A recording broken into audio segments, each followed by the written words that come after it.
مفتی محمود صاحب تحریک پاکستان کے سخت مخالف رہے، لیکن قیام پاکستان کے بعد اسے قبول کیا اور اپنی غلطی تسلیم کی۔ پاکستان کے صوبہ سرحد کے وزیر اعلی رہے اور اب کا شمار ملک کے نامور سیاست دانوں میں ہوتا ہے۔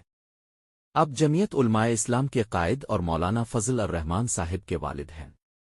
اب کے اساتذہ میں مولانا سید میاں محمد رحمت اللہ علیہ جیسے مایا ناز علماء ہیں۔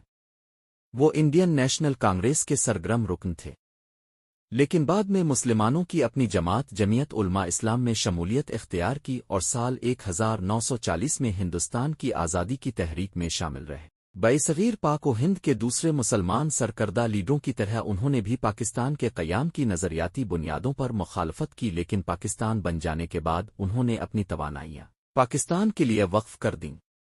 سال 1970 کے انتخابات کے بعد وہ مولانا شبیر احمد عثمانی صاحب کے قائم کردہ جمعیت علماء اسلام پاکستان کے صدر بنے۔